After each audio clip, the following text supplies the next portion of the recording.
What's up, Fiends? Alucard here. As you can see, I have a plethora of folks with us today, all from the BZone. So let's go around and let everybody introduce themselves. Start to my, what is this, my right? Go ahead, Joey and Dr. V. I am Dr. V. I'm Joey V of Action Smacked.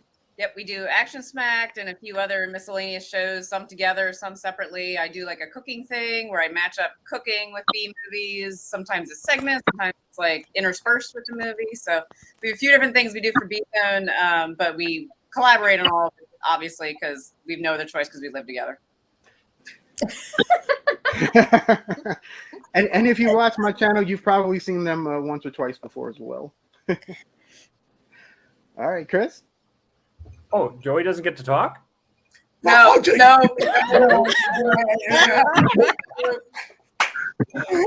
We'll get to him later. Oh, okay. It's best. It's best. Trust me. I'm Chris G. I am the, I guess, the guy in charge, the station manager / owner / whatever of BZone. I keep the channel running. I'm the guy who programs everybody in their specific time slots and each date and what have you. I write the schedules. I edit the all the preview videos. Like right now, we're doing like new stuff like the coming up. So we actually have a bit of the schedule now being promoted all day long, the way HBO and Super Channel used to do. But I do that. I also edit Jolefay's Risque Cinema. But I also produce Midnight Owl TV with Suzi. I write the scripts, I shoot the shows, and I edit them. And she, of course, is the face of the show and does all the presenting and puts up with my twisted brand of humor. And that's basically what I do. I do a lot of different stuff for a number of different shows, and all around having as much fun as possible doing it. So you're the Eugene Levy of SCTV of the group. more like the Eaton Mo Green. Nice. That's a deep reference. All right, next up we have the lovely Suzi. I'm Suzi. I am Holly J. Fox, hosting Midnight Owl TV. That's been a blast for quite a few years now. That's kind of all I do here. All right, and now let's go down Jolefay. Huh? What? Your turn. I'm Jolefay. I host Jolefay's Risque Cinema on at Saturday midnight. Do sexploitation films or host sexploitation films. I should not say that. And that's kind of, I just fell into it and I love doing it. So. Awesome. And the lovely Miss Christine Eyes. Hello, my name is Christina Eyes, and I do Saturday Fright Fever, which is a horror hostess show. Like to show basically whatever I want. Some worse than others, most worse than others. They're all just bad, but they're fun to make fun of, and I can just enjoy the different special effects and just all kinds of stuff from the horror genre. So, and I like to make a lot of bad jokes. So bad jokes are always that's good. it for me for now. Right. And the equally as lovely Mr. Jerry. Oh, thank you. I'm Jerry Williams. I do Galaxy Drive-In Theater, and I produce Dr. Tyranny's Terrible TV. And for What the Fuck, WTF Wednesday, I'm going to do Black Hole Theater and focus on a filmmaker I met actually at a film festival, Johnny Walker. I ran into a film festival, and he comes running at me. He says, "I've got an abortion comedy for you." I'm like, "Whoa, what the hell, man?" So anyways, he gave me the DVD, and it's really funny. So we'll try to get that together. And I was kind of joking with my friends. I was like, "Well, Chris really wants to be in the middle of this. So yeah, let's just do it." Yeah, here you go. BZone kicking over a hornet's nest right there.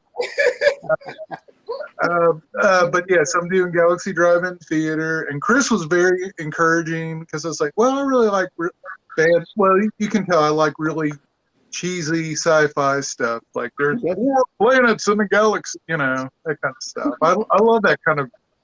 I don't know if anyone remembers the 70s cartoon live action TV shows from the 70s. They were Speed Buggy, all those things in the Saturday morning. They were too cheap to buy animation, so they just made live action shows, and they're awful, man.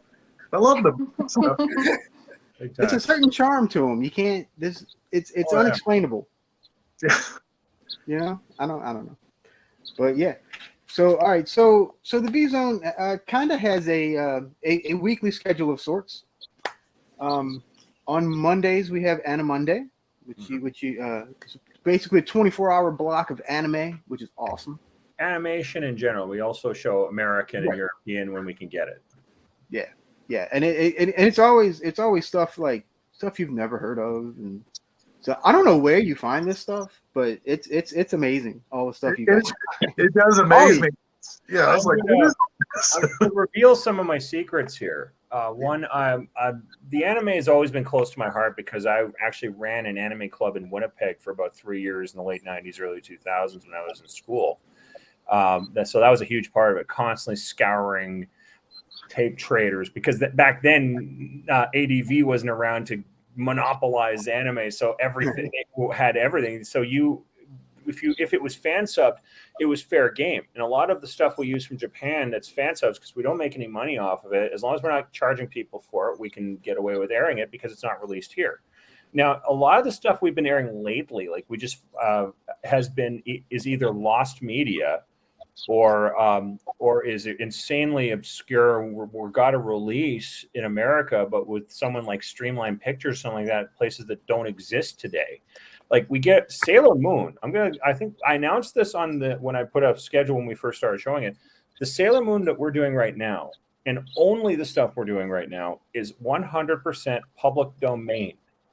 Wow. Now, the reason why it's public domain is because this English dub cannot be reproduced. They used old magnetic tape to record it, and it's damaged all to hell. Like when Terry Hawks was in town, who was the voice of Sailor Moon back then, she was at a convention in Winnipeg, and she played a recording of some of the tape which she'd been going from town to town playing to show people why it can't be remastered. So when Netflix got it and when Turner got it, they had to do it all over again. Though those ones you can't use because those are still owned by somebody. But Deke cannot be put on DVD properly. It can't be put on Blu-ray. It cannot be remastered at all. So we can get away with showing it. And so that's one of the reasons why. But for the lost media that we often show, I get a lot of my information from guys like Mercury Falcon and Kenny Lauderdale. Those are YouTubers that specialize in anime and especially lost anime. And that's a big part of how the Anime Monday is structured. And we do some crappy 30s cartoons from like Fleischer Studio or whatever that are been public domain for 50 freaking years. I totally get that. That's the secret of Anime Monday. Awesome. That's Now awesome. I'm going to backtrack a little bit here. I actually want to ask you guys about the origins of the channel and kind of how all of you got involved into the BZone. Well, Okay. I mean, we all had been involved in another project previously with somebody else who was running a channel, and for various reasons, I think various personal reasons for each of us, just ended up, taking time off, taking a break, and then just kind of came back together at one point and realized we all had a similar vision for what a new experience could look like, and I think that's probably the best way to sum up where this came from. And behind the scenes, I had like 800 movies that were all like public domain. And I basically just put them all on a hard drive and gave them to Chris. So Yeah, Joe went on to Amazon and bought all those like Mill Creek 100 disc collections. I got about 10 of them right over here. Yeah. So like we had all these movies and nothing to do with them. Nice. So we And sent you them all. guys- and what year did you guys start? We were launched on our official launch day was February 10th, 2020. All right, yeah. I knew it was right around all the crazy pandemic junk. Yeah. Now, and on my end, with the creation of the BZone, the very first inkling that I might create a channel happened when we were all on another channel, and the channel proprietor had stated that there was a very good chance that the channel could cease because of server issues. Now, to his credit, he was able to get a new server and everything, rated the ship, and everything was okay. But there was about a week of panic when that happened, and I remember just started looking around other channels, seeing if there was anywhere to go, just in case the end comes, and found this. The channels I was following on Roku had this screen before they loaded, saying "free Roku channel." So I just looked into it as a possible dumping ground for old Midnight Owl TV episodes, because I didn't know what to do. I didn't know what to do, and the instructional videos for it were years out of date. So I gave up on it. I didn't care. I said, you know what? The ship righted itself. We're okay. I don't need to actually have to learn anything.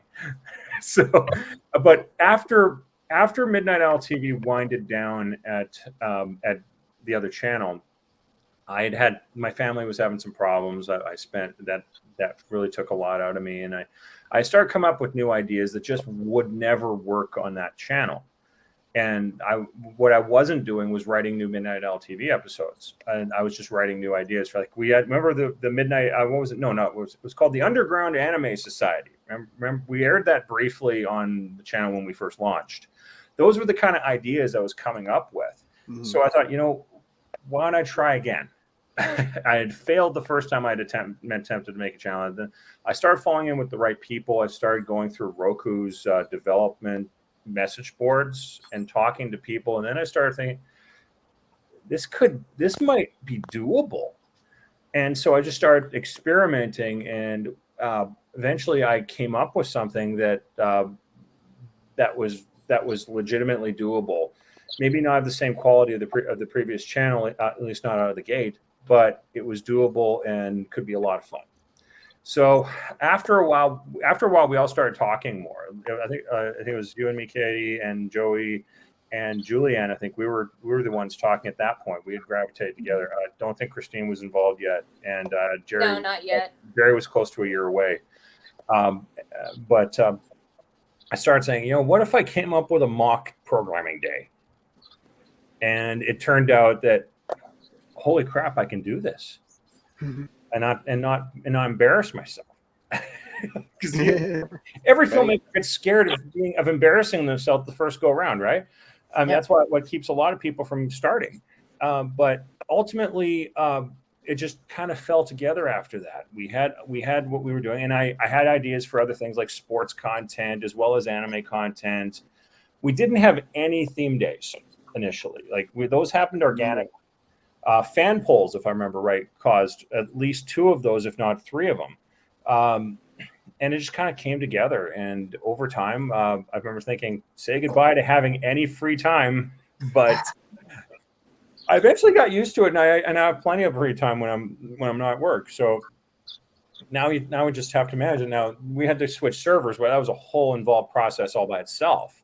And when we made the move in the servers, and I have to say, I cannot thank our Patreon supporters enough, because you guys made this new server possible in a much smoother system that does not crap out like the old one did. I think it was Tantrum Dan created the phrase "drunk server," because that's exactly how it operated for the entire last year that we used it. So when we made that move, that became a whole new learning process as well. But it's been really rewarding. The fans have been just absolutely amazing. And our creators just keep on coming up with great stuff too. I can't thank you guys enough and our fans enough, because they're why this continues. And that's why it does not feel like work or drudgery when you're spending hours working on a new system. But once I figured all that out, we were off to the races, and it turned out really well. Yeah, the fan feedback has been huge. I remember all the polls you did. I think that was the whole reason you went with an Animation Monday. I remember at one point you were hesitant about that, whether people would be into it, but that was one of the most overwhelming things that everybody was in favor of. Yeah. It was, that one was, I mean, I love anime. It was a big part of my 20s, especially. I mean, I lived in Japan for 3 years, and anime was a big reason why. because I had grown to love everything about Japan. It was a long time coming, but anime was the final, kick in the butt to get over there. But I was worried about a whole day.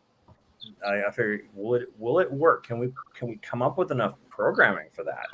And the answer was yes. And would the fans accept it? The answer was yes. Absolutely. And then not a lot of people play anime either. It's not. I mean, yeah, it's easily watchable, but it's like TV channels and Roku channels. Like a lot of them don't play anime, so it's sort of unique. Well, a lot of it is a case of we use the out of print stuff.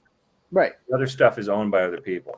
Right. Unless you're willing to show the out of print, and a lot of guys are in that so-called otaku snob community that were, it's the original, most perfect, pristine version or nothing. But I'll show the Roger Corman version of Galaxy Express, where Maytel sounds like Martha Stewart, and Captain Harlock sounds like Discount John Wayne. I mean, I'm willing to show that because I understand where it can be fun. I mean, we watch campy, often horrible movies, and so why can't we do the anime equivalent of that too? Exactly, and it completely works. I love Anime Mondays. It's great. Cool, thank you. All right, who would like to go next and how they got started in all this craziness? So basically, we were looking around for free Roku channels, and we found the previous channel that I ended up being involved with. It's weird how it happened because basically I just have an affinity for sexploitation movies. So when they would air, I would start a thread inside the Facebook group because I figured I would talk to other people who happen to like this genre of movies. And that just kind of windfalled into this weird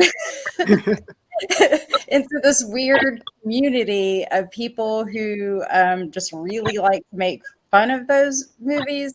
Some of them you really can't make fun of though, and that is a balance.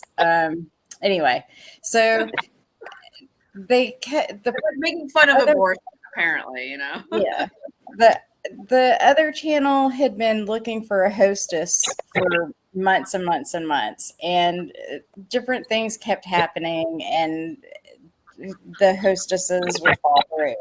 So it was offered to me to become a hostess for these movies, and I was like, hell yeah. So I went for it, and it was great till I was making a movie for every single week, and I noticed that when when you're demanding your crowd to be there every single week, 306, not 365 days, but whatever, half that, or math, once a week. You can't really do that to people. They become bored. They become, they don't want to get involved anymore.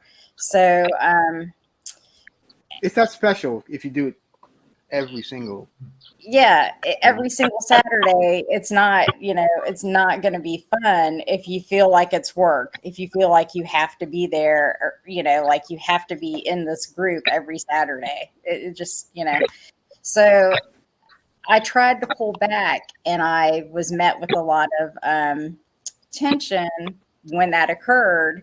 And so things started to fall through at the same time that Chris was like, how about this idea? And so that's kind of how we ended up here. And I like it better. I can work at my own pace.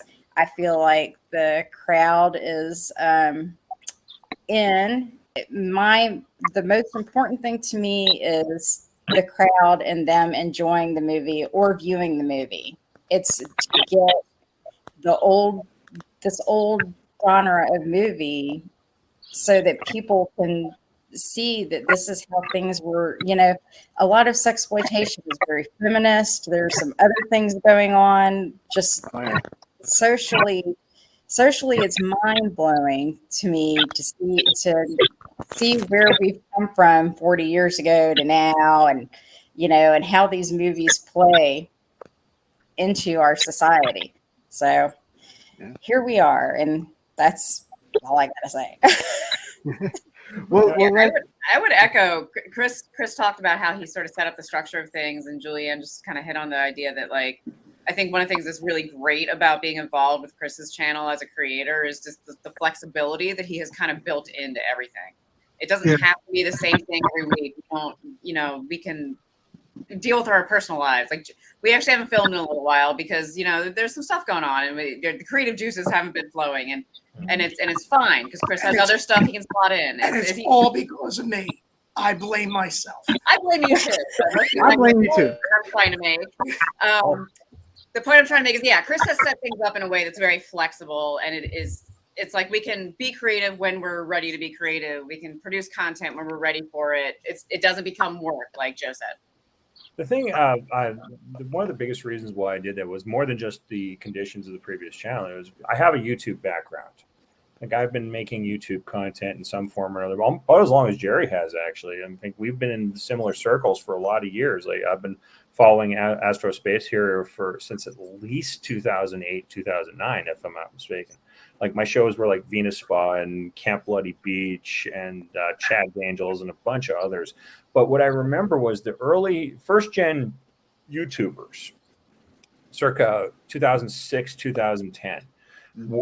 They were doing mostly daily content or weekly content. They'd have like 500 videos done by the end of a calendar year. Wow. And if you remember a few years ago, they all seemed to be having mental breakdowns. And it was part of the Better Health scam had a lot to do with it. But the truth of the matter is many of them just burned out into oblivion. And Jenna Marbles crashed and burned. Charles Trippy crashed and burned. Shay Carl crashed and burned twice. Olga K just stepped back and just completely went into merchandising, where she still does Moosh Walks, which are her brand of kids socks. But she was able to do it without just going completely bonkers. But a lot of YouTubers went through that on their own accord. It got to a point they became slaves to their own content, to their fan base, thinking their fan base would just walk on them if they miss a week. And I remember that's why Suzi and I, we did seasons originally. Yes. We were on the other channel. The first two seasons, we basically had a set schedule and a set time. Like, we were done by New Year's. No matter how many episodes we did, we were finished. Our New Year's episode would be the last of any given year for the first 2 or 3 years. And then that's when we left. But because we saw the burnout, we saw it coming because we were experiencing it. Yeah. So, you can't, how many episodes Joe Bob Briggs does in a given year? I don't even know. 16. Yeah. 16. I mean, every single one of us has done a season far longer, if not 2, maybe 3 times longer than the last drive-in.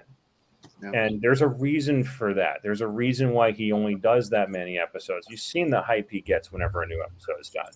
You've seen how big it gets. You've seen it becomes appointment viewing and not habitual. And like I like habitual viewing, but I understand why a lot of shows can't.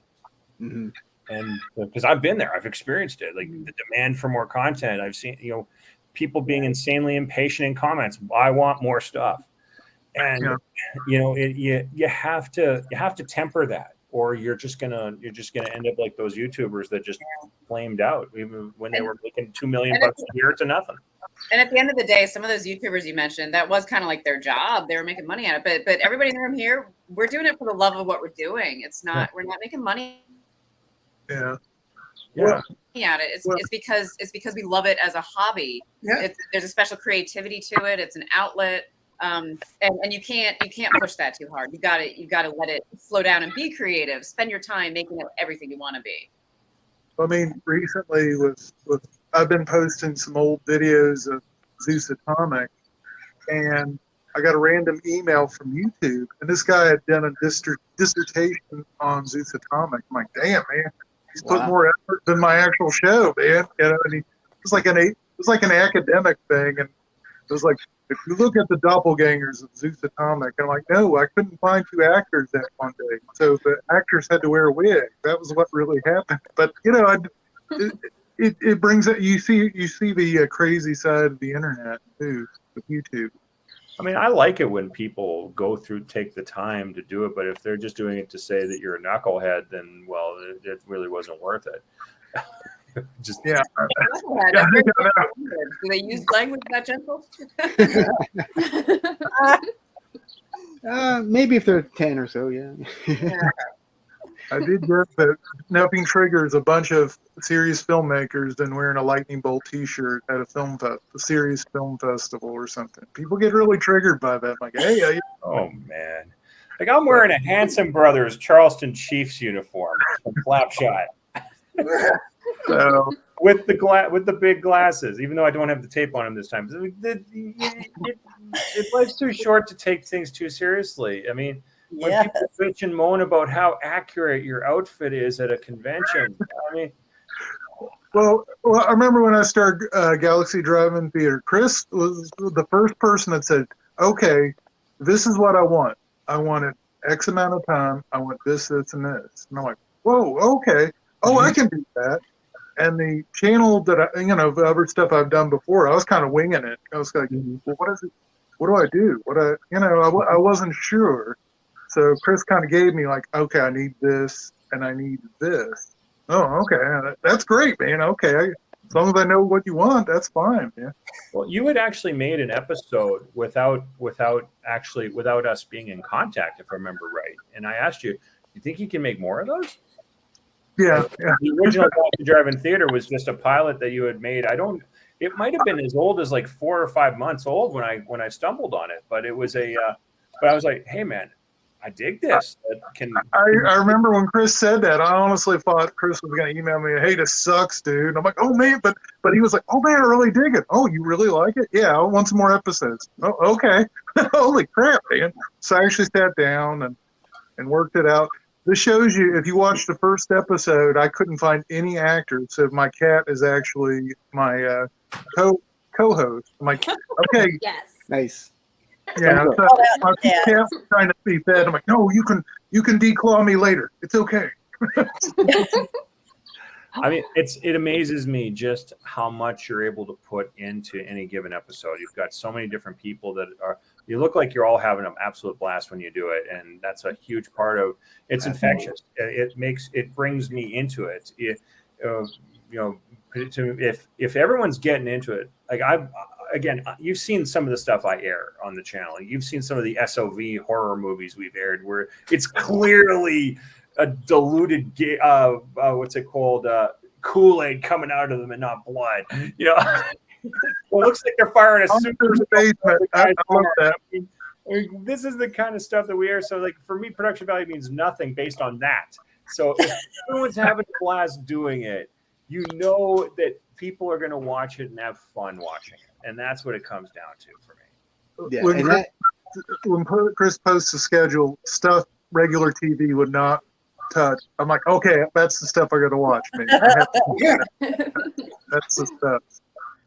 Well, that's the other thing I was gonna say is that I can tell that all you guys like love what you're doing, and you love the stuff you're showing. It just comes across, to me at least. It just completely comes across the screen, and I greatly appreciate that from all you guys. So let's talk about Midnight Owl TV. Suzi, how did you get involved with Midnight Owl TV? It's actually kind of a funny story. So, well, maybe not super funny. It's funny to me. I foster youth and adults with special needs, and my boss at the time, her husband was working in the film industry here in Winnipeg, so she passed on kind of, I guess, like a casting call, and she said, you should try it. So I did, and it was just different coming from my boss because she was kind of very like uptight at the time.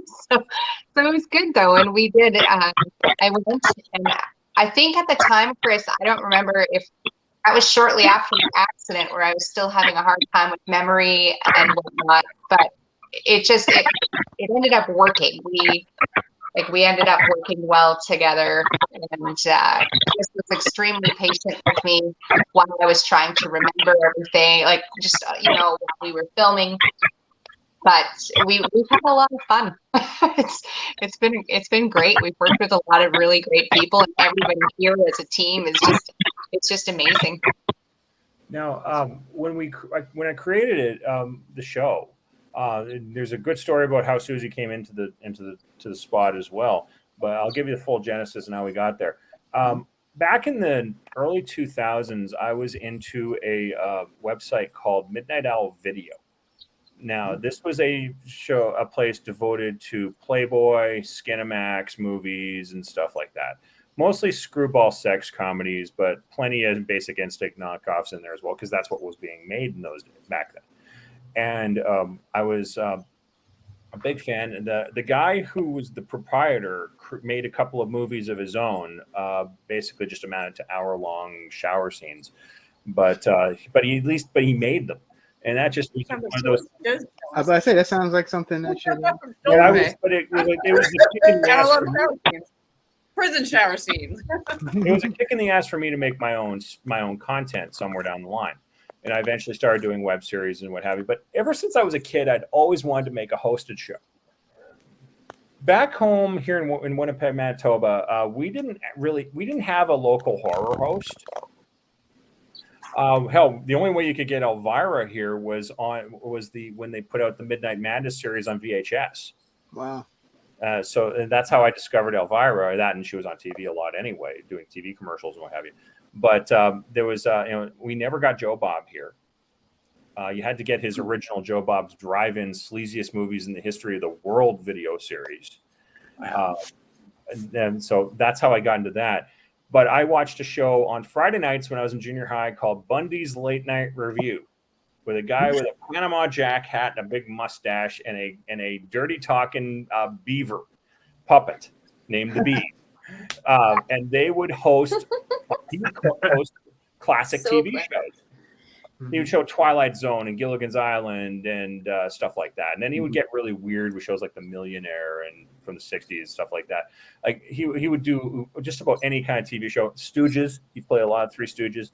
But that jogged my head saying, I got to do a show like that. When I was a kid, I wrote countless scripts for shows like that never ended up happening.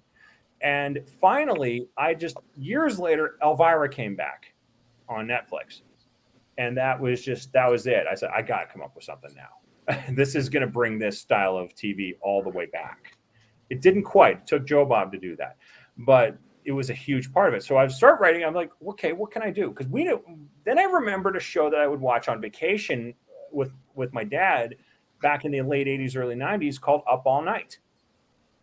And I only saw the Gilbert Gottfried. I never saw Rhonda until she started putting up on her YouTube channel like 10, 15 years ago.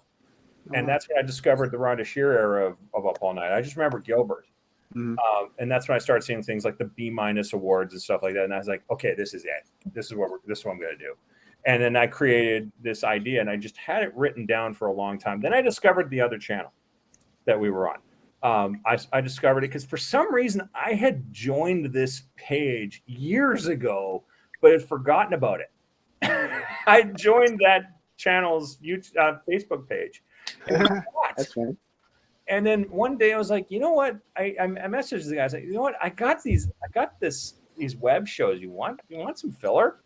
And he started showing the filler, and that led to me doing another show. I was like, I noticed you got a couple of horror shows. Like you have a primary horror show, which Christine was doing at the time. You got an action show. I don't recall the sleaze show, but I thought you don't have a screwball comedy show. You don't have have a show devoted to like the Porkies of the world, or movies like that, or bikini car wash companies of the world, or stuff like that. It's like, you want me to do a show like that? And he's like, go ahead. So then I put the word out on our audition page on Facebook, in our local one, and got a bunch of people come in for auditions. Suzi was one of them. I believe you were the second person in that day. And she, the original audition wasn't the best. Again, as you mentioned, the memory issue. The cold read didn't really work out, but she looked great. She had a great look for it, but I wasn't sure yet. So then another person came in and basically was Rhonda Shear. Literally Rhonda Shear 1991, except 15 years younger. Unfortunately, when the camera started rolling, it was a different story. Suddenly it just didn't work. And Suzanne had always been, we'd remained in contact throughout that period anyway. And I asked, would you like to give it another shot? And she came in, and then that's basically how it came to be.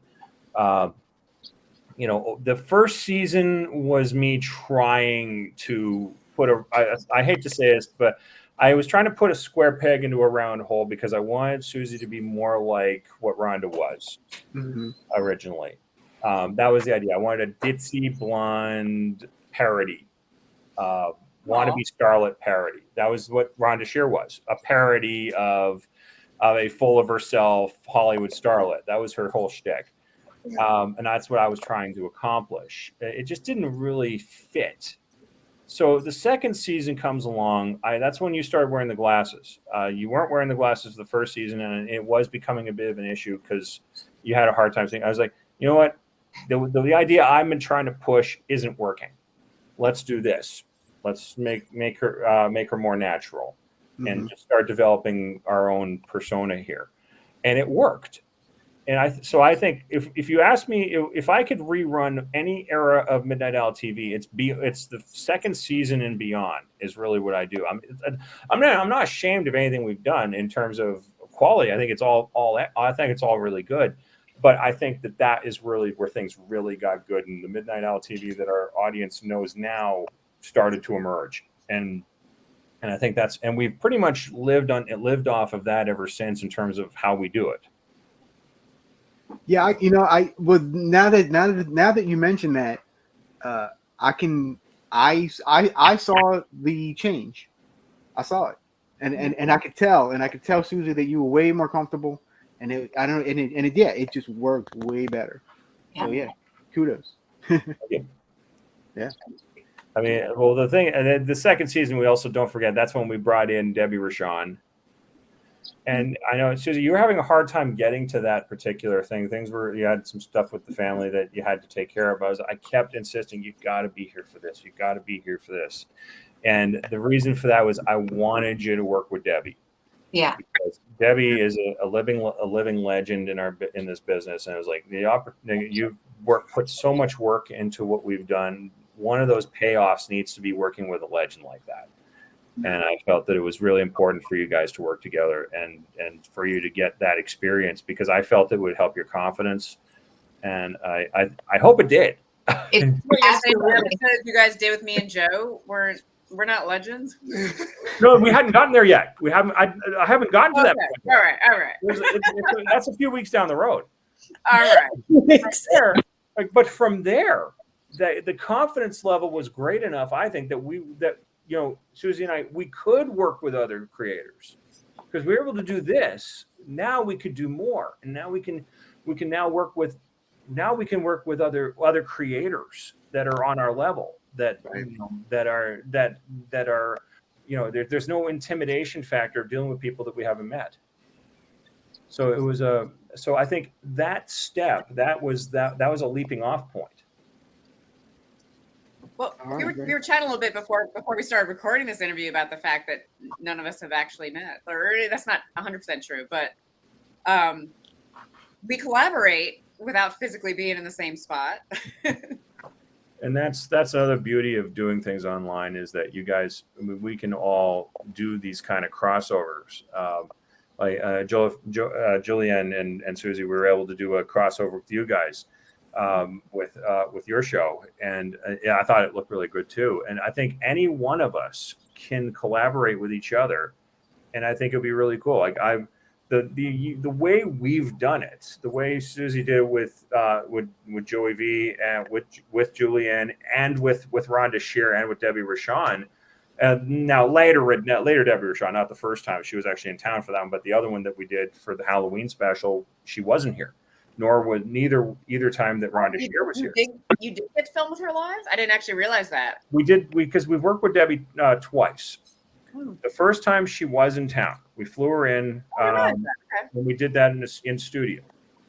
And the second time, I just got her to record a video at home. It was during travel bans and all that, and so the idea of flying her in just wasn't possible anyway. Rhonda, same thing. She was in Florida, so we couldn't get Rhonda up here, but we were able to get her to film at home, and it turned out fine. Now, you guys have seen the template that I've used. Now, this template that I've used for these kind of crossovers, we literally stole this from Nostalgia Critic. Literally stole this from the idea of knocking on the door, use the remote control. It switches, it's a little bit static, and now the other person from another show is there to talk to you. That is literally something that Nostalgia Critic did whenever he's done collaborations with Spoonie or Skirus Lupa or Brad Jones or whoever. That's generally how they used to do it. And it really is that easy, folks. It really is. As long as you give somebody an idea of what you want them to say, or vice versa. You know, you want to have something that we want to say on our end, same thing with you guys. That's how easy it is to do a good collaboration. Every collaboration we've ever done, we poised it as a phone call, like with Christine. Yeah, and I loved that you were able to edit that and make that happen, because I am not a big technologically savvy person. So it was really awesome to see it all come together, considering we were, states, coasts apart from each other. And that's really awesome. I really appreciate all the editing work you've done for, just my show. So I'm just really glad to have someone that can back me up on stuff like that and help me out. Yeah, that was so much fun. That is sort of an easy way to be on opposite coasts. There's a phone call. Hey, look, there's a phone call. he was on the line. Yeah. Oh, living in the modern world. Yeah, that really is the amazing thing, because all you guys are all separate. You're all in separate places, countries even. Where are you at, Al? Where are you? I'm in New Orleans. Okay, so you're in New Orleans. Yep. Katie and Joe, you guys are in Philadelphia. Philadelphia area. Yeah, just a little north. Okay, I'm in Winnipeg. Suzi, you're in what township or what area? You're outside of Winnipeg, though. Yeah, so I'm in Glenlee. Okay, Julianne, you're in Atlanta? No, I'm in the Georgia mountains. I'm in Georgia, but I'm about an hour north. So, Christine, where are you? I'm in a cave. Okay. He's an Arizona killer. And Jerry, you're in the Carolinas? Oh no, I'm in Kentucky. The thriving town of Versailles, Kentucky. Population 42. No, I'm just kidding. But it's about an hour east. It's not too far from. It's in between Louisville and Lexington. So there's. Now, Jerry, if I may ask, do you know a gentleman by the name of Jim Cornette by any chance? Actually sounds familiar, but Sounds familiar. sounds familiar. All Kentucky knows each other.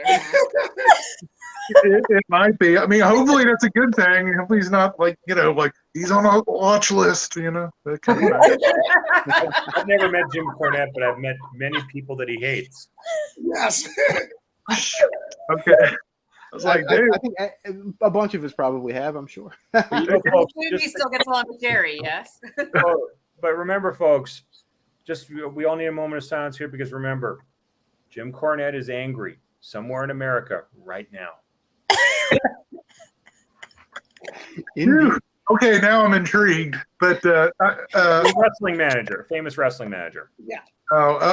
I actually, weirdly enough, do you guys want me to tell you my weird Ric Flair story? It's pretty fun. Yeah, absolutely. Yes. Please.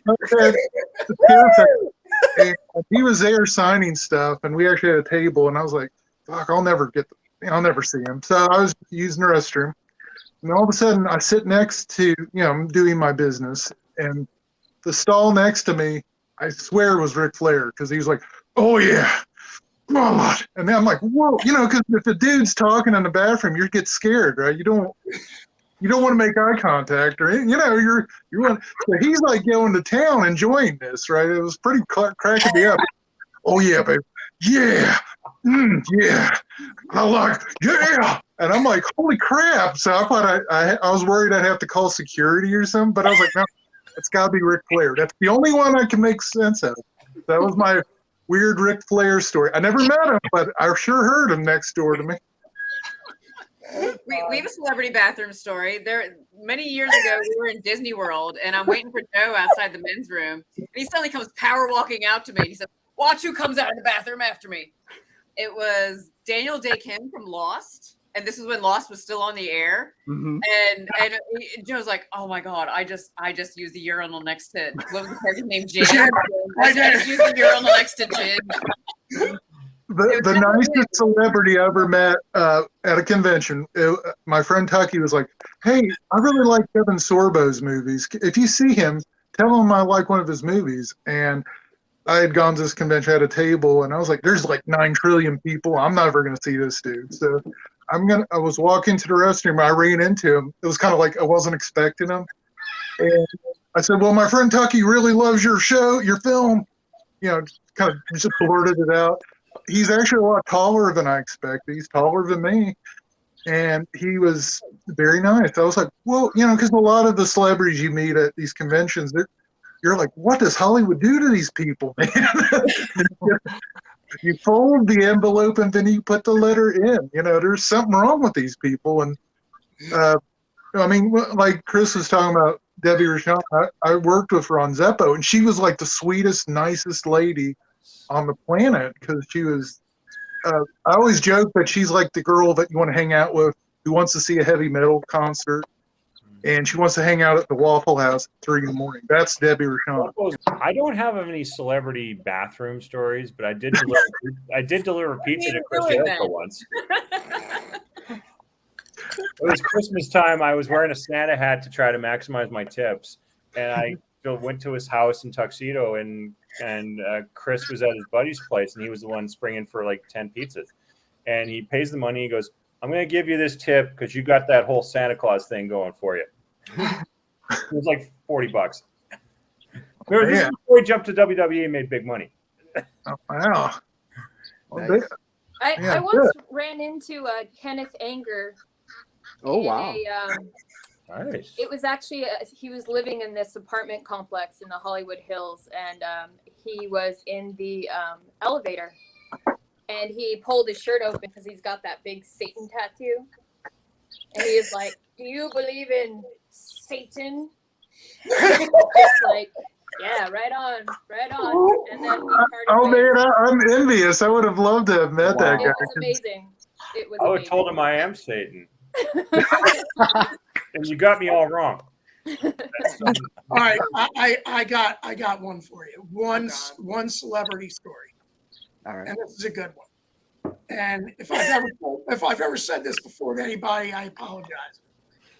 So it's like 1995, 96, and Far Beyond Driven from Pantera just comes out and goes #1 on all the, on Billboard, whatever, right? And my family lived in Cherry Hill, New Jersey. And I found out they were doing a signing at the Tower Records at the Cherry Hill. There's a bygone reference, Tower Records. Yeah. Which is only 5 minutes from my house. Legitimately, like I could walk there, right? So now they'd already released their first records, and I had Far Beyond Driven. I'm like, Mom, Dad, we can go over there, and I can get all of my stuff signed from Pantera. You stand in line with me. And my mom and dad decide to do it, right? So we're standing in line, and we get up, and I get a chance to meet Pantera. And there is Dimebag Darrell Abbott. Oh. And the first thing he says, my mom was in front of me, my dad was behind me, I'm in the middle. And he says, "Look, Rex, old people like our music. And he starts laughing at my mom, right? And my mom fires back. And she was like, now listen, Dimebag. She was like, your music is a little too fast for me. But I have to admit, your cover of Planet Caravan is absolutely amazing. And I think you are a stunning guitarist. And I think all of you are very good at your jobs. Dimebag stutters. He stutters. And then he said, thank you. Made my day. Can I hug you? And my mom says, sure, Dimebag, you can hug me. And Dimebag Darrell Abbott walked around this table, hugged my mom, and pointed at me in the face and said, I just want to let you know your mom is the effing S. You're a winner, kid. And he was like, there's a bunch of guitar picks over here. Take whatever you want. And Phil Anselmo gave me a high five. That was my day. There's my story. Wow. Boy, That is incredible. it's tough to beat, man. In the context of this, I do want to tell the Pia Zadora story, which is not quite that cool, but definitely pretty hilarious. Yes, that's a hint that we need more drinks. Yeah, so the Pia Zadora story. So we were in Vegas for punk rock bowling. This is 2018, 2019, something like that. And we were staying in this lonely little part of town. We had picked a spot that wasn't in any of the hot zones because it was cheaper. But there was this restaurant right next to our hotel that had this marquee outside that said like Pia Zadora, and we were laughing at it. The second we arrived, we saw it and we're laughing because of course Pia Zadora, garbage movie queen. We thought that was so funny. We're joking about it, and here we are like 3 nights later. It's our last night there. We'd had lots of fun, and we were like, you know what? We kind of feel like not really going crazy tonight. Why don't we just go to that lounge next door, see what's going on? And it turned out Pia was performing that night. And we even thought, we walked into this little lounge. It looked like a small piano bar kind of deal. And I didn't even think of where she was going to perform. Like when we walked in, we asked the bartender or whoever, like, what's going on tonight? And they said, oh, Pia's performing. I thought, okay, we'll hang out in the bar for a little bit. And then we'll eventually enter the room where she's performing. No, she was coming into that tiny little piano lounge. When she walked in, she came over and stood right next to me. We actually had this hilarious photo that Joe took of me where she's standing right behind me and she's looking at him taking the photo. we weren't sure if it was like okay to say anything to her. But long story short, it turned out she was super approachable. She put on this nice little performance where she just sang some standards, told some jokes. She was really, like I said, really approachable, really endearing. I didn't necessarily expect that. It was so much fun. She posted photos with us afterwards. There was this Liza Minnelli drag queen. We posted photos with her and this Liza Minnelli. It was so amazing. Oh man! And it was this like intimate setting where we got to see Pia Zadora perform. We did that movie with her and Telly Savalas. It actually just aired on BZone. I'm Fake Out. The name of that movie. Fake Out. Yeah. Fake Out. Yeah. So we actually took the opportunity to say to her, like, "Hey, we featured Fake Out on our show," and she goes, oh, "Telly Savalas," and that was like all she said. Like she wouldn't elaborate. She wouldn't elaborate. And you didn't get her to sign a copy? Jeez. It would have been amazing if we'd had a copy with us, but we have those photos. We have those memories through the photos. I'm sure it's one of those 50 packs that you guys have. Katie, just bring it with you everywhere from now on. Just in case we run into Pia Zadora again. I had the VHS of Fake Out from when I was in high school. I used to buy because they used to practically give them away for $1 at the store, the comic store I used to go to. I never watched it. I never watched it. It was just in my collection of oddities. And then it happened on Action Smack. I'm like, no, not that one. That was the first time I ever actually watched the movie. I'm going to put Christine on blast because we actually kind of dragged Christine into involvement because we were. It's all your fault. see. Well, it is our fault, but we actually, I have to say, as much as I started out by saying we've not met most of these folks in person. Christine is one of the people we have met in person. Facebook memories recently reminded me that 5 years ago we were in LA and we met Christine for the first time, and It was awesome. we also You're saw real. about a year ago Uh-oh. in Vegas for another punk rock bowling. And she just got married. It was a lovely, kind of celebration event and everything. So Christine, we have met. And the other thing is that like Christine and Joe, I would say, are two people who I talked to the most during pandemic isolation. Like Joe and some other people, we were doing movie watching. Christine, we would have like Zoom calls with a lot. Like even though there's limited physical in-person interaction with this crew, I think there's so much in common and the common interests and everything that there, and Joe and Chris G were talking all the time and everything. Like this is a crowd that the mutual interests that we have really bonded us in a way, even though we've never met in person. So it's it's been a really nice experience getting to know all these people. And Christine, we dragged her into this. We really were leaning on her. We're like, we got to do a collaboration. Well, yeah, I mean, I was on another channel for, I want to say maybe 2 years, ballpark, and then just wasn't able to do it anymore because of just life. And when Chris started doing his channel, and the fact that he was like, you can put out as much or as little content as you want, no stress. Like I was like, okay, great, this can actually be fun again. And this time I'm like shooting everything, and my husband helps me shoot too, which is awesome. But it's really cool to learn kind of the dynamics of self-shooting a show, which I'd never done before. And I feel like I'm slowly but surely trying to get my production up a little better each time. But it's just been a really good experience as far as just kind of getting out of my comfort zone and, putting out some weird movies and enjoying the fans who enjoy it, and meeting all of you guys too has been really phenomenal. Like Katie was saying, just during the pandemic, being able to talk to them and have an outlet was fantastic. So I'm really thankful for the channel. And what's your favorite movie that you've shown?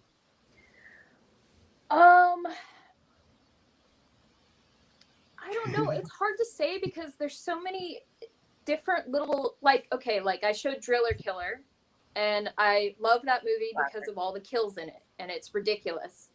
But then my next movie that I will be shooting soon is Children Shouldn't Play with Dead Things. And really? That movie's not great, but the special effects are amazing. Mm-hmm. So there's just little tidbits, and I like to in my intros I always like to throw in just weird little facts that I can find out. Those are actually my favorite part of doing the movies, is kind of finding out some of these people's backgrounds, Mm-hmm. what they went on to do, and just their little stories. So I and just making bad puns is my definite most favorite thing ever. So this is the perfect outlet for that. Awesome. And then Jerry, let's talk about your shows plural. Galaxy Drive-In Theater. Chris encouraged me. I've been working on Dr. Tierney's Terrible TV.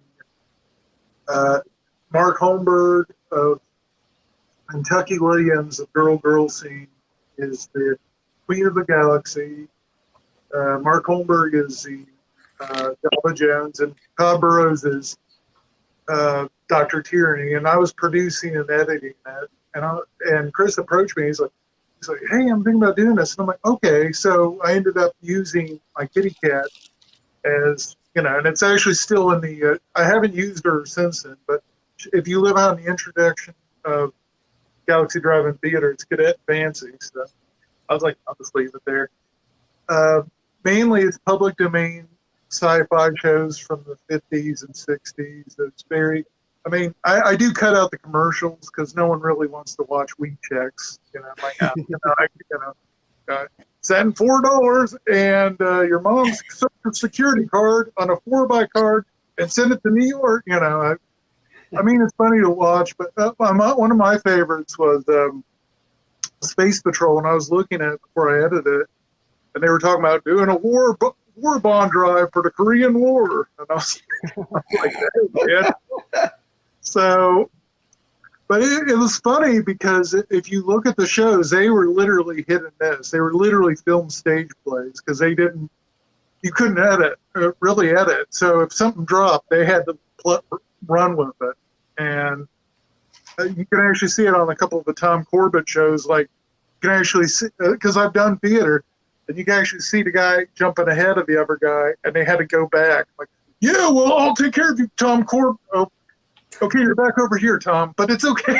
You can actually see them cut back. I was like, I couldn't do that on a live national TV. That would be terrifying for me.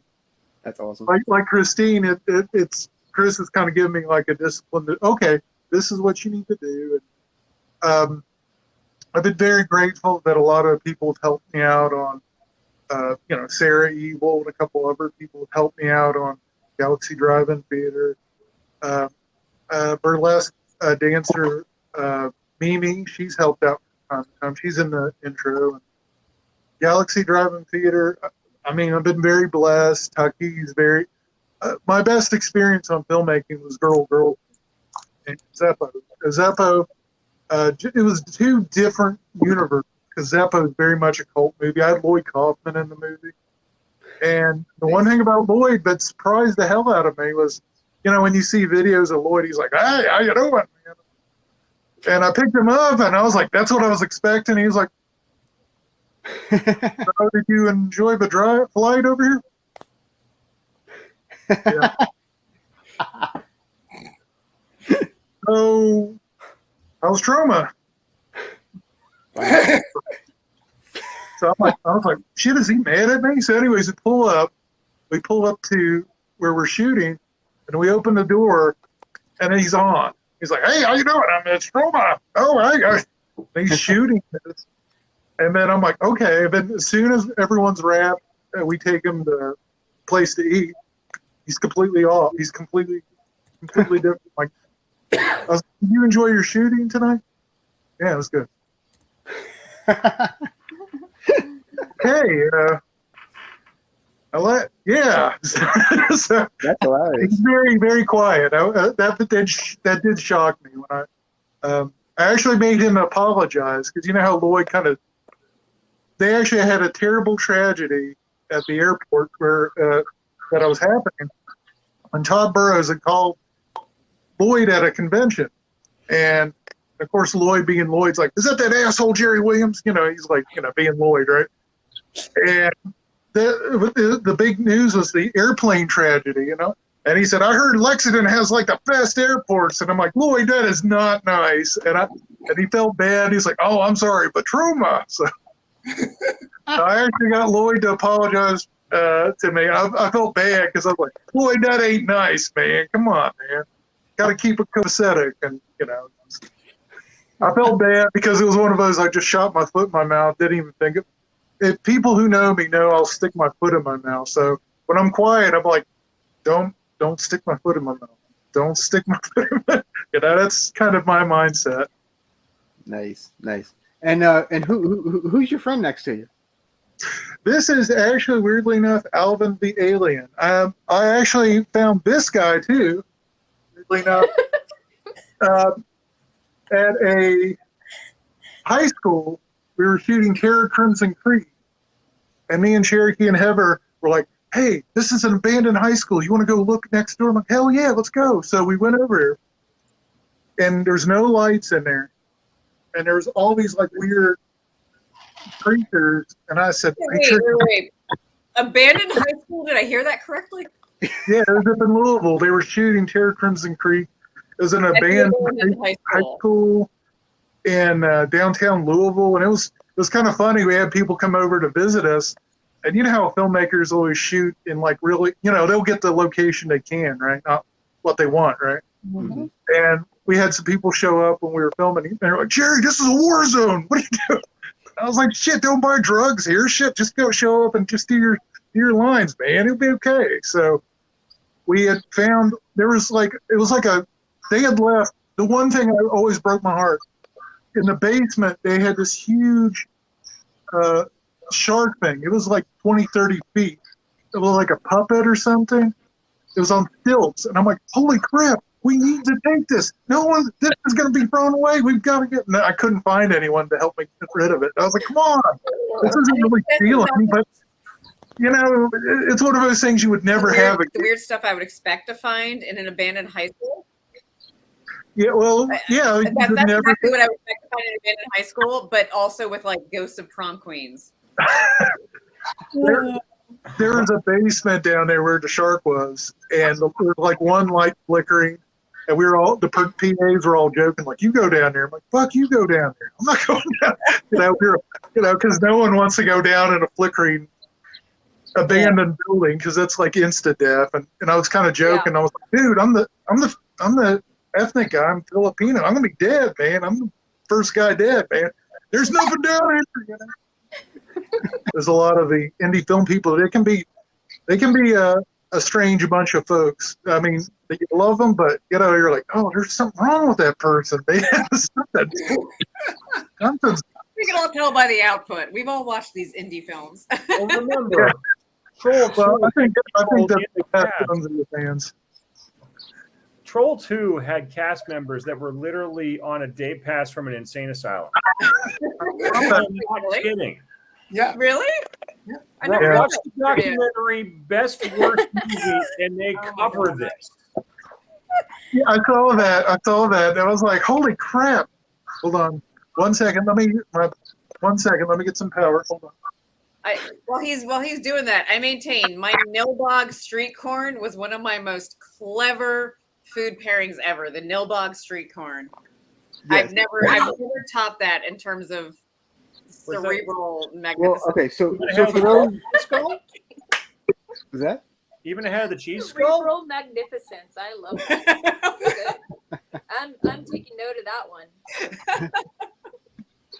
So for those who haven't seen the streams with you guys, Joey and Dr. V, you were just talking about how you do a cooking show of sorts. Yeah, and that started sort of organically. It was just something I did just for fun. Like, it's something I've done for years, is just like creating themes, like, oh, we're watching a movie, I'm gonna make something that matches the movie. And we kind of realized at some point that's kind of fun and something we could turn into a short segment. So I was doing these sort of 5 minutes or less, like pair it up with a movie. And because I am a scientist, I made it like a laboratory thing where it was experimental, something I was doing for the first time. I burned a lot of stuff. Chris was actually the one who said, can you turn this into, oh my God, what is happening there? Is he okay? I mean, is he okay? Oh, yeah, no. On Jerry. Are you okay? Jerry, where are you, man? We lost Jerry. Oh, God. The aliens have come. The aliens have come. They've abducted Jerry. He knows the truth. Well, better aliens than underpants gnomes, I guess. Yeah, I would rather that. I agree. But I'll bring him back on when he comes back. Oh, no. It's like he never existed. No, he's still on. I just moved him. Oh, okay. Yeah. When he comes back on, I'll You're worried about what's going to be on screen when he comes back, potentially. Yeah. What the hell? Harry, if you're in danger, blink your eyes 3 times. Well, the tail end of my story, like, pales in comparison to whatever just happened with Jerry. But sorry, Katie. The one who suggested, can you take your 5-minute stuff and turn it into something that's a little bit more long format and maybe expand a little bit. So that's why we started doing more things with that cooking idea. It's a little bit like dinner and a movie from TBS, back in the day, but more aligned with the garbage films and me trying something for the first time and burning things. So have any of the other of you guys have ever tried making one of Katie's dishes? Oh. And if Well, not, I certainly haven't, but I want to. I bet. I feel like I know Christine and Joe well enough to know that you guys don't cook a lot, really. But I don't know, Suzi, are you a cook? Are you a home cook? You house a lot of children, and surely you must cook. I do, and I actually used to love cooking, but these guys have told me that cooking and cleaning is a female's job, so now I have given them those chores. So which means I don't cook as often because the kids end up doing a little bit more to learn those skills. That's smart. Yeah. Jerry, are you okay? Welcome back, Jerry. Oh, Jerry's back. Okay? Sorry about that. My phone died right in the middle of it. I'm like, crap. Well, they probably thought I had a, OD or something. We thought you were abducted. There was an I alien was somewhat standing by you concerned. most of the segment. So. That's pretty long. There we go. It's going to make for great content. Video album. There we go. We should all do a try to replicate. It's an experiment. Yeah, that would be fun. That would be a fun show.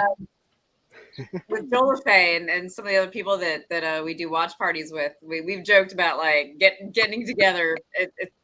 Thus far, it's just been a joke. We've not done it, but getting together and like eating some of this garbage food. I think that needs to be a future show. I mean, I won't say I've tried garbage food, but honestly, I would say at least a third of the things I've tried have turned out to be really good. So there you go, Chris. There you go. Like the Nilbog street corn, and so now we're full circle on the Nilbog street corn. Indeed. So, okay. So what? This is for all you guys. So, what is a movie or genre that you enjoy that is not what you host? Easy. Horror. I mean, I really love like classic Hollywood cinema, weird like surrealist avant-garde, especially silent film. I love a lot of silent films. Buster Keaton. I mean, I'm not going to mention the horror silent films because you said not in the genre we do, but yeah. Anything just weird and usually silent or like from the 20s, 30s, 40s. Film noir as well. Absolutely. I'm actually a big silent film fan as well. Jerry? I love weird silent films. I guess for me, a lot of people are kind of surprised. I'm a big, science and history nerd. So I'm usually watching history channels and, that sort of thing. So it's kind of funny. A lot of the people I went to college with, I was kind of one of those, I hung around a lot of quote unquote fine writers, and they're absolutely horrified by what I do. It's pretty funny. Like, oh my God, you do that show. And I was like, yes. I'm bringing the lowbrow to the highbrow, that kind of thing. Indeed. I love like Chris said, like I actually went to Japan with my family. I fell in love with the culture, and I'm sure Chris has already run into this. I love the animation. That's one of my friends is into animation cosplay. So one of the things I've noticed is that it's the interest in that is exploding. You have all these people dressed up. And when I go to a convention anymore, I have no idea who these people are. I'm like, who is this? Yep. What is it? I'm used to Marvel characters. I have no idea who.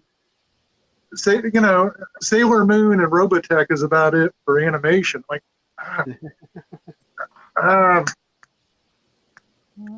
it's My Hero Academia, that kind of thing. And I love, like Christine, I like. Weirdly enough, some of the Kenneth Anger films, which I know, one of my favorite Kenneth Anger things is he did a music group called Technicolor Skull. And it's pretty much Kenneth using a theremin. And he's getting down and he's like, and he has a musician guy working with him. And I was like, man, I I wonder what a Technicolor skull sounds like, and it sounds like your ears piercing pretty much. And I just thought it was. If you ever watch some of his like crazier, I just like really weird avant-garde kind of films. And I mean, like if you watch his old shows from the '60s and '50s, it was amazing what kind of stuff they snuck in. You know? I was like, what the hell is this? Indeed, awesome. All right, Suzi, how about you? I love horror and crime documentary. That's kind of my go-tos when I have that extra time. My wife watches crime documentaries and ghost hunting shows like all day. Good for her. Yep, all day. That's I'll walk in. I'm like, oh, you watch another ghost show? All right. All right. Now, Chris, I'm alter it for you a little. Mm-hmm. Is there something that you like that you don't air? Like a lot. That's actually a tough one because I'm a huge documentary buff. Like anyone who knows me knows that I quote countless documentaries. I can't say that I don't air it because I do, especially in daytime. I love airing documentaries during the day. Like I even aired a few times now. There's an art form known as Dada. I made there was a couple of documentaries made in the 60s about this art movement that existed in Europe and during World War I. It like literally would be toilets or urinals would be considered art. Like it was trolling before there was trolling. And I just thought, this is so bizarre. It's got to be on WTF Wednesdays. So I put it on in the afternoon. And it's all artsy as fuck, but it's still, it fits our channel so well. For stuff that we don't actually air much, that's a really tough one because you guys air just about everything. We don't. You really do. Like, hell, even when we do concerts by design, I try to show as many different genres as we can get our hands on. We even showed we've even aired medieval music concerts. We aired Blackmore's Night a couple of times with Richie Blackmore and his wife, and they're like honest and true medieval music. We played the medieval babies of the medieval singers that do that kind of music. So like there's not many genres that we haven't touched. So that's a really tough one. We've even done silent. We even have a bumper for our silent movies for what we call B silent. We've done B sports. We've done, I can't think of a genre we haven't done. Or at least haven't tried to do. But that's the great thing about the channel is that you guys are so varied. And that's what I think keeps bringing people back because you never know what you're going to get every time you turn on the station, you don't know what you're going to get, and that's the beauty of it. Well, the one thing like I touched on this a minute ago about our concerts that we show. I'd make it all over the place by design because I've noticed. If you notice what let's say modern horror movies, right? Like modern B horror movies, right? They almost always play nothing but speed metal or punk music. That's all that seems to be in most B-movie horror films in the genre these days. Even in mainstream Hollywood, they don't stray too far away from that. They don't even use scoring as much anymore. Like, one of my favorite filmmakers of all time is a basement horror high 8 filmmaker named Chris Seaver. Not sure if anyone knows who he is. He makes movies like Teen Ape Goes to Camp and The Zombie Ass Kicker, and of course the Filthy McNasty series, among many, many others. None of his movies are more than about an hour, more often than not. Teen Ape versus the Nazi Apocalypse, or whatever it was called, which Troma actually distributed.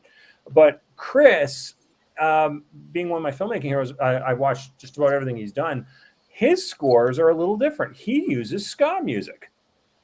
And that piqued my head. Like, wait a minute, he's using something completely different, and it works.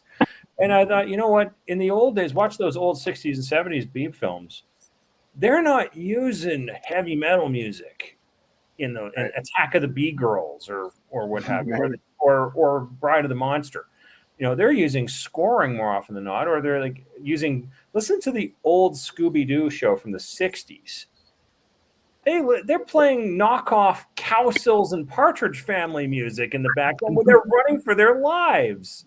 I mean, and then you see what's new Scooby-Doo. It's the same old speed metal that Motorhead or the Ramones would be doing. You know, it's like, guys, think outside the box here. That's not how B movies were. Like, all our favorite classic B movies had tons of different kinds of music being used. So, I mean, porn wasn't just synth. They used funk before that. I mean, every genre you can think of has had evolutions of music, and why should our channel be any different? And that's kind of why I do that. And I also enjoy tons of different types of music. I believe there's something good in every genre, and if it's really good, it will survive. Yeah, I actually drive my wife crazy because I listen to just about everything too, and she's just like, oh god, this stuff again. Oh yeah, it's like my primary genres are like funk, old school funk, old arena rock, but I'm also big into J-pop, not K-pop, J-pop. J-pop, which dominated the 90s and the 2000s, especially if you were in the otaku culture, you were listening to Hikaru Utada and Hitomi and the Morning Musume and several other super groups. But when I got to Japan, I heard more mainstream stuff by just very, like, Every Little Thing was which is what might have been a precursor to baby metal, which is Japanese schoolgirls dressed in maids outfits playing hard driving speed metal. I love baby metal. Baby metal's awesome. I mean, so I got into that, and when I was in Japan. So, and then I got into things. I'm also into, when I need to get some sleep, I play city pop music.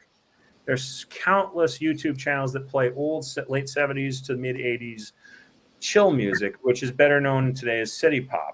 Kind of like American yacht rock music in the early 80s. Like Christopher Cross would be yacht rock. Right?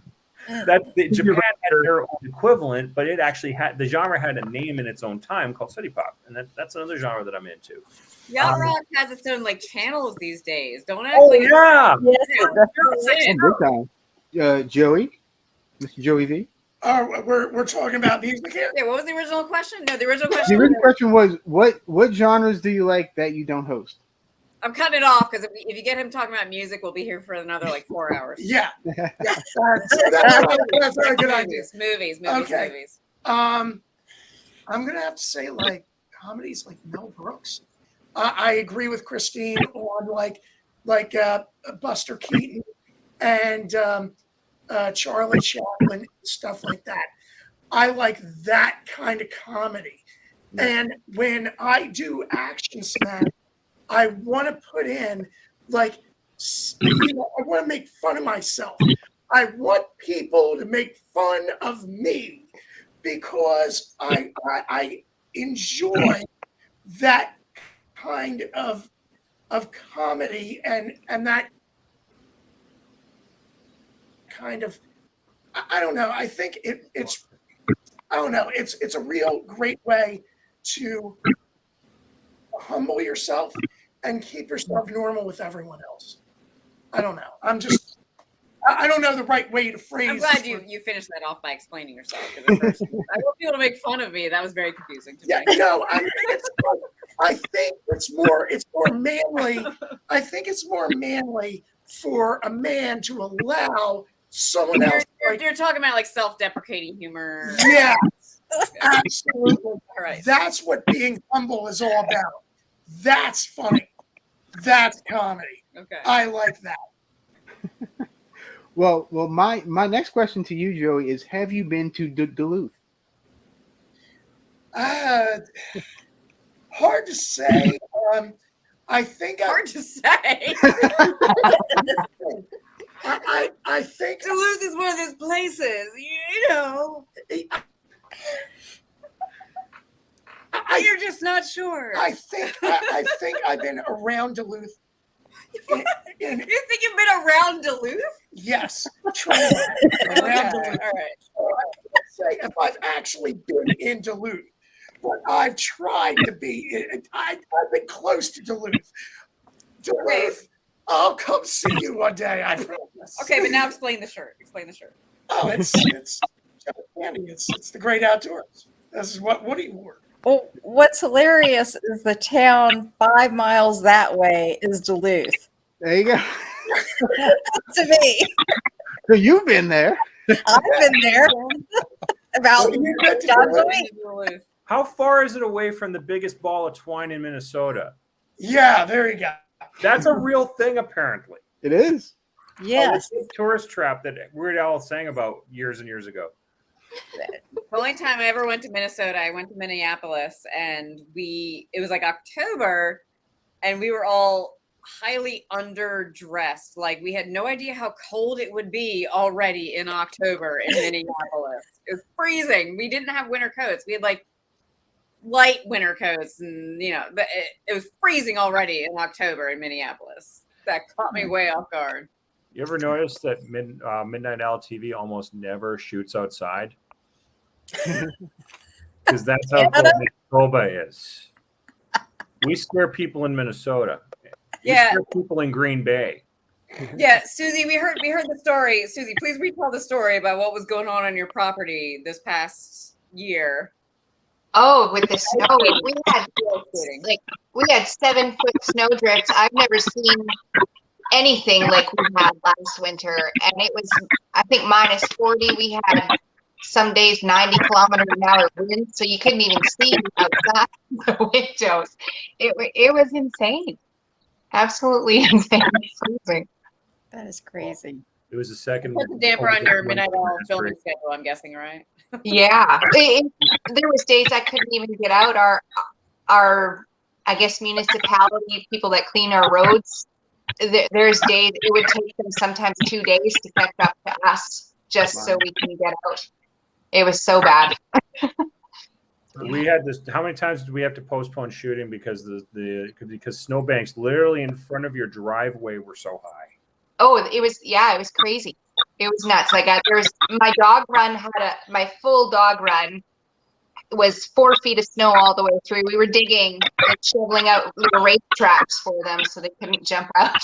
It was bad. How many dogs do you have? Because you've quite a menagerie of animals. How many dogs do you have? 2 now. Okay. Yeah, I've got a Great Dane and a Husky Shepherd mix. All I've got left outside is the alpacas and a ton of birds. You still have the goose, right? Yeah, still have the goose. Yes, yeah, he's never leaving.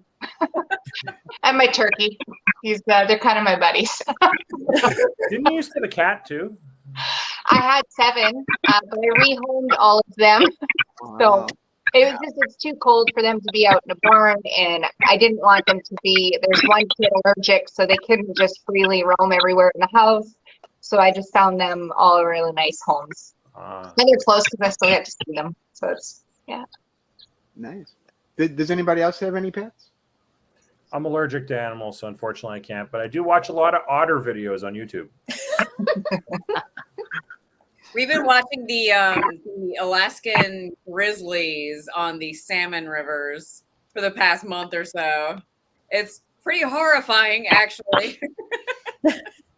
When I was getting the BZone ready to launch, this is, and I don't think only a couple of you have heard this from me, but there was one internet drama that was very heavy on my mind just as we were about to launch, and that was the change the channel controversy.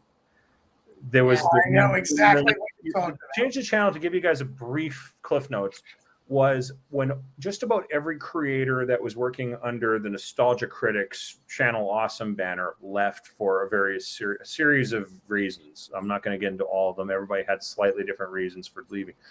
The problem with Change the Channel was the people that left, with rare exceptions, like Fearless is one of the few examples of people that didn't get affected by it, but most of the ones who left never recovered.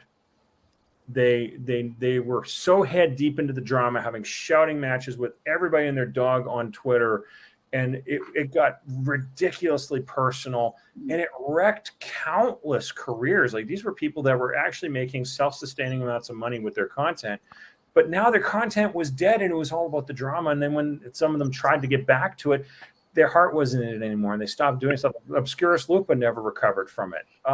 Lindsay Ellis, the former Nostalgia chick, never recovered from it. A bunch of others never. Mars Girl never recovered from it. And in fact, she was the most cautionary tale of all. And I remember thinking, no matter what may or may not have happened upon my way out the door with the other channel, we are never going to be like that. No drama. If when we launched, there were some people that were a little upset with us. But why are you starting your own channel? I never know. Did anyone notice that I never once responded to any of that stuff? There's a reason for that, because number one, I was too busy making a channel. That's always been my credo. Let's leave the drama behind the scenes. Don't worry about any of it out on what's on the surface. Focus on making what we do, doing what we do best, because we love doing this. When you get into the drama, you forget why you do it. And I saw this happen on a gigantic stage on YouTube with all the defectors from Channel Awesome. Very few of them made consistent content again. And it just, the fallout, you have to ask yourself, okay, I understand why you left, but was this worth it? No, it wasn't. Yeah. And so and it wasn't because they weren't talented. They were all talented people, but they all had good sense of drama just eclipsed everything. Yeah. Well, it some of them had nervous breakdowns and just never recovered, and others just, like Mars Girl, just kept jumping from drama to drama after that. From, if it wasn't Change the Channel, it was Kick Vic, and if it wasn't Kick Vic, it was something. It was, oh, it's all goes back to Gamergate. It's something that she wasn't even involved in. That's how bad. He's got a can opener. He's throwing out the worms right now. Yeah. So my response, so my attitude towards internet drama is no drama. We don't do drama here. We don't get into fights with anybody in the threads.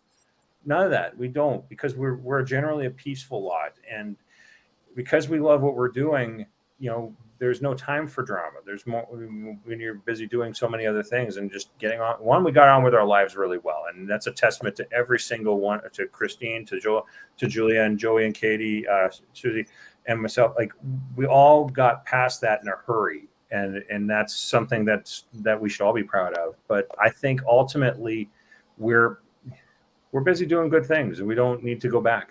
Well, I don't want to keep you guys too much longer, but are there any final words that any of you guys would like to partake to the interweb? We could do a shameless BZone promo too. Don't forget to check out the BZone. We could do that. Oh yeah. Afterwards, yeah, definitely do that. I can edit that.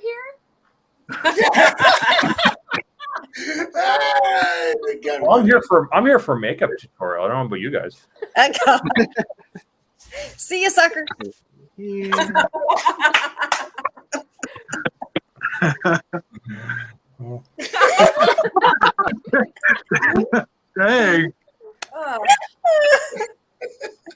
I should do a freeze frame on that to end it with the. Guys, you can see how awkward most of us are. I think my parting thought. I heard Chris's whole story about the auditioning for Suzi to host his show and how well that worked out and everything. And I'm wondering, like, when I started writing Action Smacked, why didn't I actually hold auditions? Why did I just?